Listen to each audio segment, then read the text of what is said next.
Today we're on the road in Pinellas County, on the peninsula between Tampa Bay and the Gulf of Mexico, in the growing and vibrant city of St. Petersburg. Now, full disclosure, I grew up in St. Pete, and it is nothing like it was when I was a kid. Back then, St. Pete was a sleepy retirement community commonly known as God's waiting room. Its identity as a straight-up elderly community was solidified when it was used as the location for the Ron Howard film called Cocoon, shot in 1984, and it highlighted such exciting locations as the St. Petersburg Shuffleboard Club, Suncoast Manor Retirement Community, the Coliseum, which honestly is awesome, and the Snell arcade buildings. So as I ride my Navi through the old familiar territory, I'll be sharing not only the town's history, but my experiences while growing up here.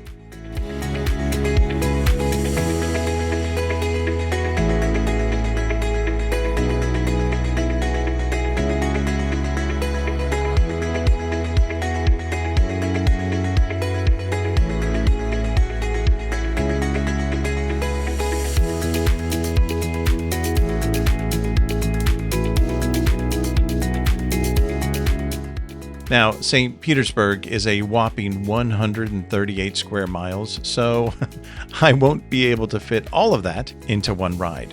Today, I'm just going to focus on the Waterfront Downtown, and this area has exploded over the last 15 years.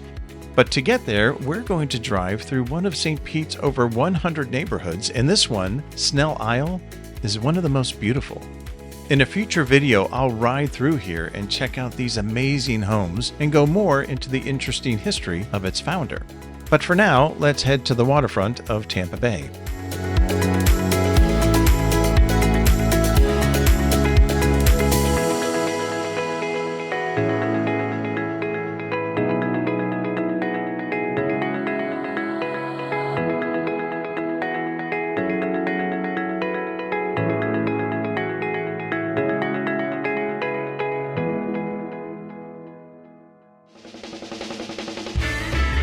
On the water is a series of connecting parks: Laura Wiley Park, North Shore Park, Straub Park, and Vinoy Park.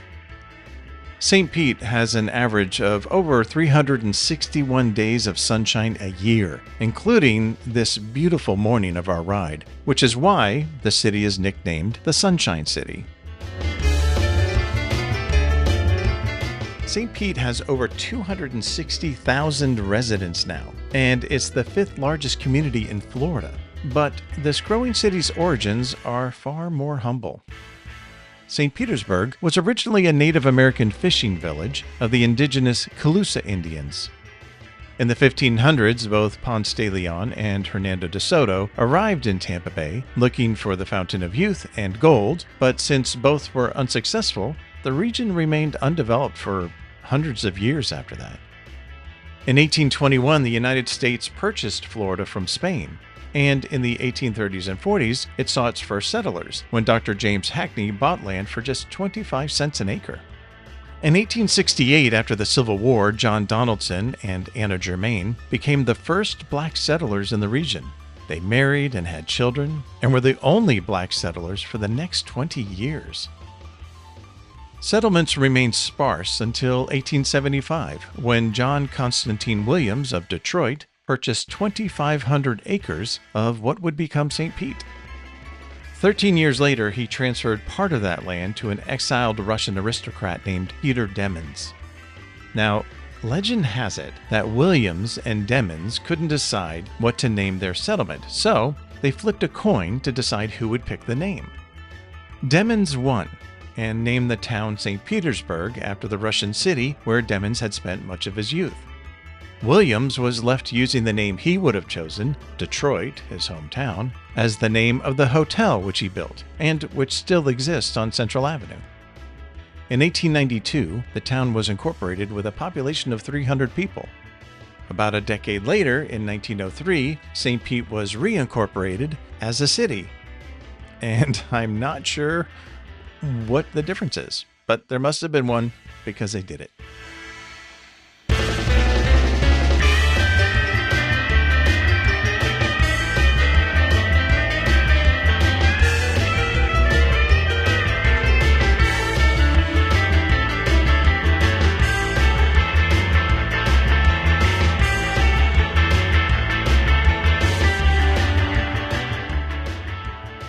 Now, as we drive into the sun toward Vinoy Park, you can see the setup for the annual Tampa Bay Blues Fest.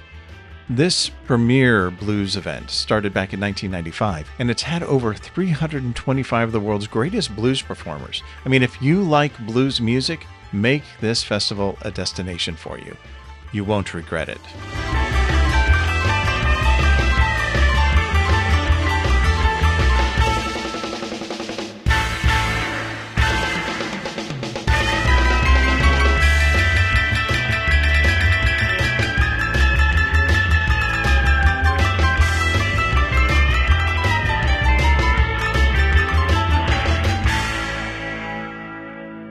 This is one of the great hotels in the area. It's called the Vinoy, and it's been built up a lot around it, but it is a classic, amazing structure built originally in 1925. Like many other of the architectural buildings built around this time, it had a lot of architectural influences from the Mediterranean. The hotel eventually fell into disrepair in the 1960s and eventually closed in the 1970s. Now, when I was a kid and I'd be riding my bike down here, this thing was completely closed up and fenced up. So to see it now in all of its beauty is just amazing. It was renovated in 1990 and it cost $93 million, and then it reopened in 1992. This hotel and the Don Cesar out on St. Pete Beach look like they're related. They're both pink. They both have amazing style. It's awesome. I'm going to do a different video about St. Pete Beach in the future as well.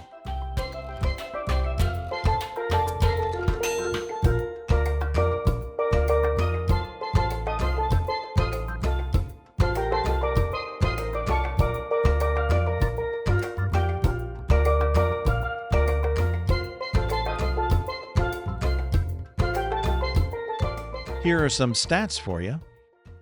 As I mentioned before, the total population of St. Pete is just over 260,000 people. The per capita income is $47,000, which is $6,000 above U.S. average, while the median household income is $70,000, which is $5,000 below the U.S. average. And nearly 12% of the population lives below poverty level. The median home value is about $400,000, and the average rent is about $2,600. 16% of the population is under 17, 8% is between 18 and 24, 16% is between 25 and 34, 25% is between 35 and 54, 15% is between 55 and 64, and 20% is over 65. Wow, that's a pretty even distribution. As far as race, 64% of the residents are white, 20% are African American, 9% are Hispanic, and 4% are Asian. As far as education goes, 94% are high school graduates, 6% are attending college, and 41% are college graduates.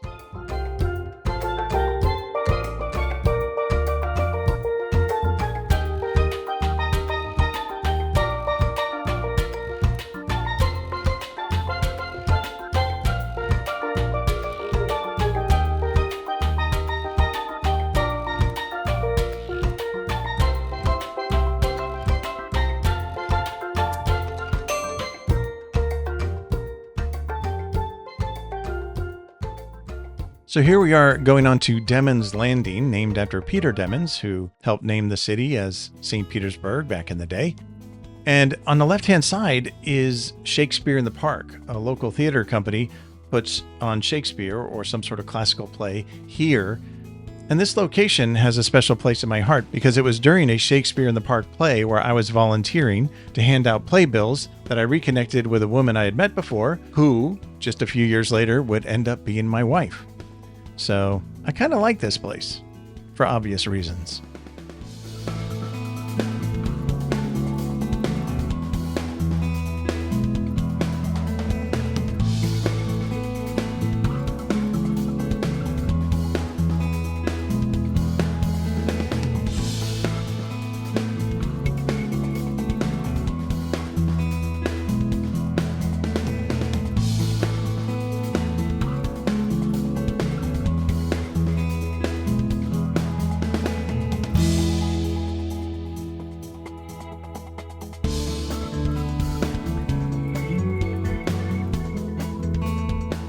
So through the trees, you can see in the distance the pier.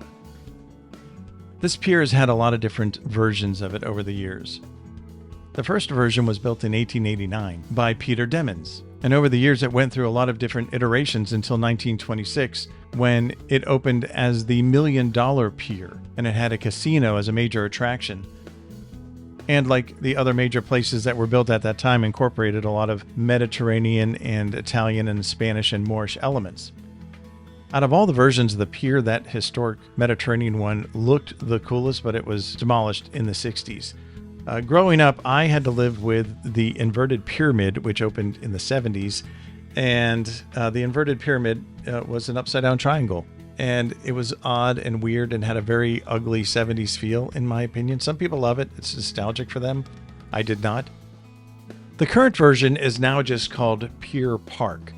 And it's really nice. It has a great walkway. You can ride bikes down there. It's got a nice place at the end to overlook the water, to have some food, enjoy the sun. So it's really nice. It's very modern in comparison to the other versions of buildings that were on the pier. So it's the right architecture for this phase of St. Pete's existence.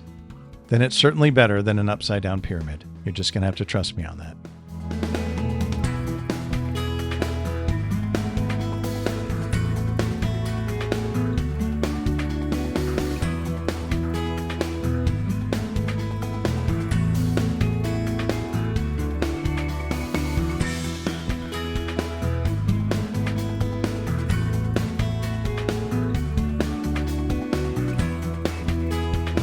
This really cool statue on the right celebrates the world's first scheduled commercial flight, piloted by a pilot named Tony Jannus, making him the world's first airline pilot. Jannus was born in Washington, D.C. in 1889, and his involvement in the fledgling aviation industry helped him create the world's first commercial airline. Just 10 years after the Wright brothers in Kitty Hawk, Jannus piloted the world's first commercial airline flight on New Year's Day in 1914. 3,000 people crowded the St. Pete's waterfront, and with his lone passenger, former St. Pete Mayor Abel Field, who won the honor of being the first passenger by bidding $400. That's back in 1914 money. That's a lot. Anyway, they traveled from St. Pete to Tampa by air. Jannus's single-engine biplane lifted off the water near St. Pete and headed northeast across Tampa Bay. 23 minutes and 21 miles later, Jannus and the mayor landed, completing the world's first scheduled commercial flight. From there, Jannus created the St. Petersburg to Tampa airboat line. Jannus had proven the dependability, practicality, and safety of scheduled air service, which was new at that time. A one-way fare was $5, and every seat was a window seat. Even $5 back then, man. Still, that's expensive. But it's so neat that that is part of St. Pete's history.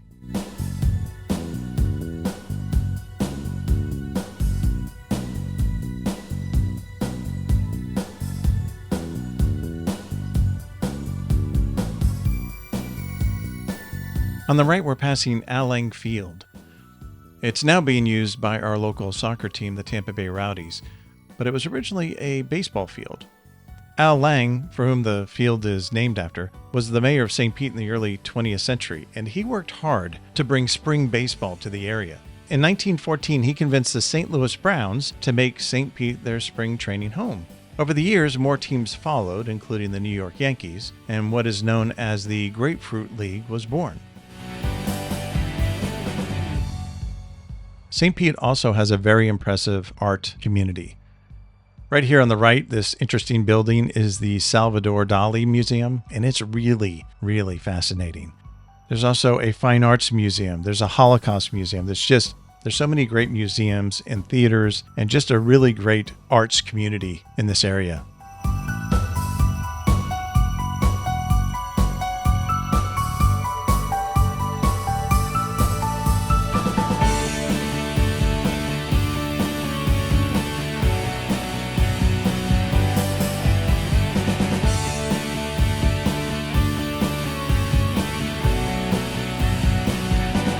Okay, on our left, we're passing the Albert Whitted Airport, and it's named after James Albert Whitted, who was born in 1893 in St. Pete. He was one of the 3,000 spectators that watched Tony Jannus's historic first commercial flight. Now, 3 years later, he enlisted in the aviation corps, becoming one of the first 250 pilots licensed by the U.S. Navy. After his service in the military, he returned to St. Pete and built a plane called the Bluebird, flying thousands of passengers for sightseeing excursions over the city. But on August 19, 1923, while flying off the coast with 4 passengers, the propeller of his current plane called the Falcon, it came loose, and it ripped through the fuselage and control wires, and unfortunately the plane plummeted into the choppy waters, and everyone on board died in the crash. So the airport, named in his honor, was built a few years later, between 1928 and 1929, and it covers 110 acres in total. The airport over the years has been really valuable to the aviation history. It helped Pan Am grow into one of the world's largest carriers. It's been used by the Coast Guard. It was an aviation training base during World War II. And besides local pilots, the airport is often used for blimps, of all things. There's a lot of private and commercial planes still here, and every year, this airport, this small little airport on the water, completes about 90,000 aircraft operations of single-engine, multi-engine, jet, and helicopter flights every year. This awesome historic airport is just another one of those little jewels in St. Pete that exists that's part of its really amazing history.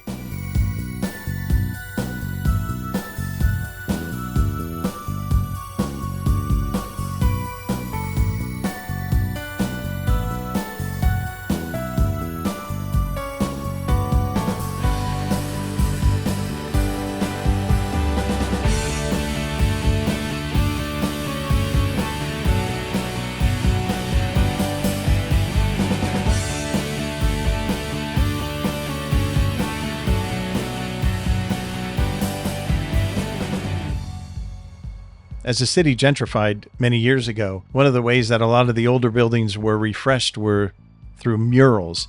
And so there's a whole bunch of really amazing murals all around town. Some of them are hidden like this in like alleyways, and others are on the sides of buildings. So they're really, really impressive.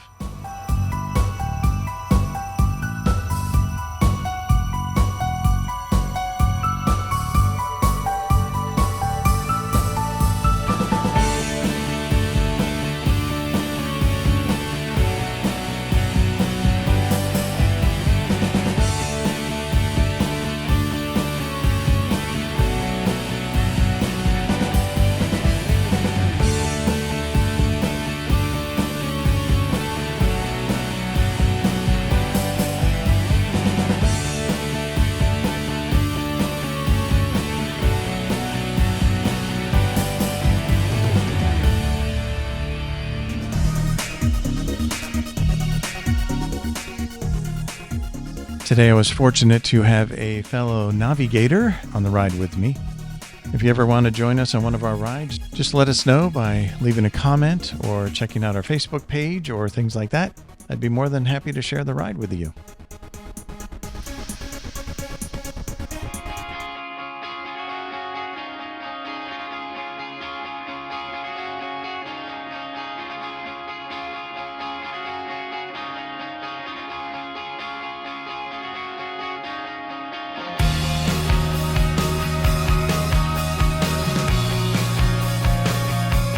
This is Haslam's bookstore. It's been around for 60 years. It sells new and used books, and it's one of the largest and most iconic independent bookstores in the Southeast.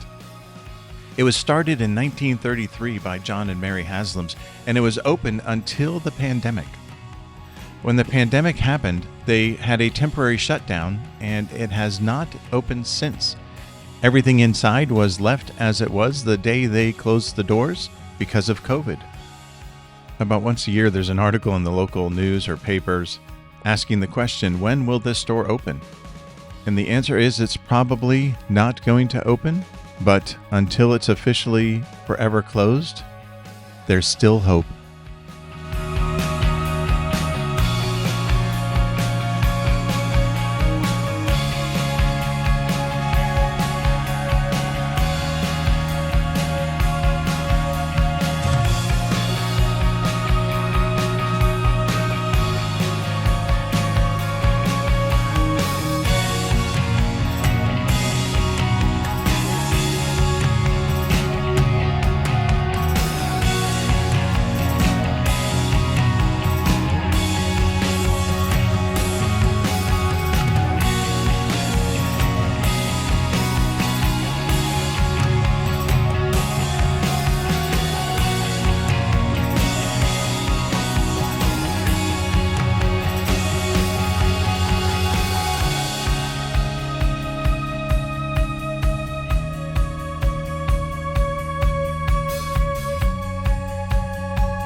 Okay, so here we are at Tropicana Field, universally accepted as one of the worst or ugliest baseball fields in Major League Baseball.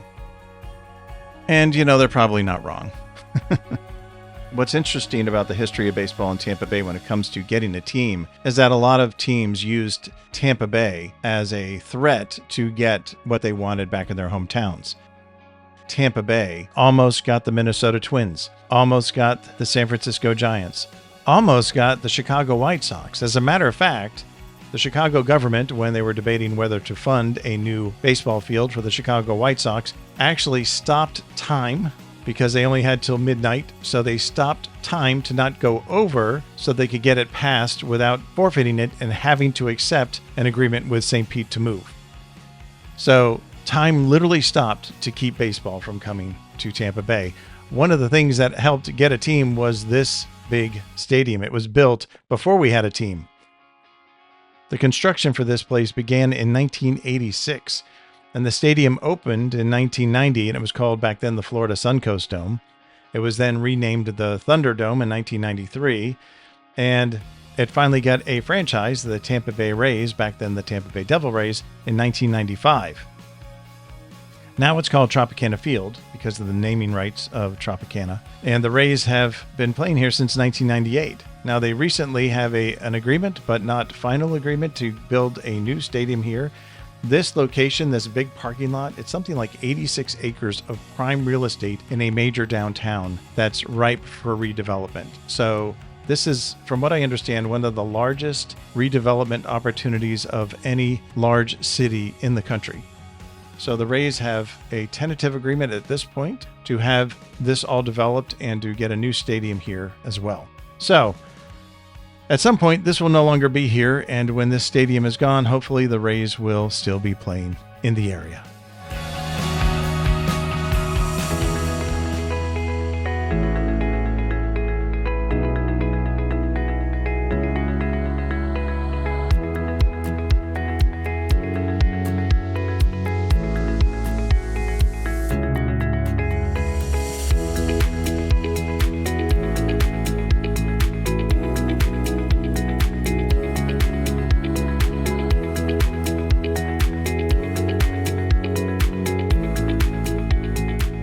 Growing up, I always loved this building. This is called the Snell Arcade. It was built in 1928 and is part of a Mediterranean revival that took place at the time. And it was rumored, I don't know, this is I think an urban legend, but at the top was like an apartment or a penthouse apartment or like a lover's nest, for mistresses or whatever. I don't know if any of that's true, but it was an urban legend that we used to hear growing up.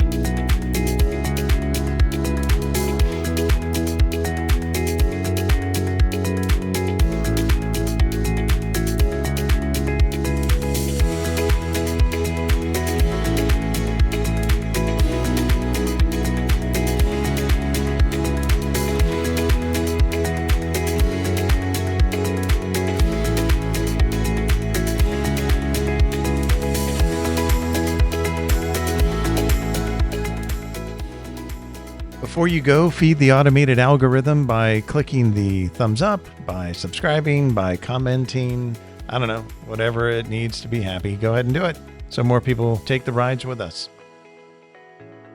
As always, thank you for taking this ride with me. Be safe out there when you're on the road, and I will see you guys next time.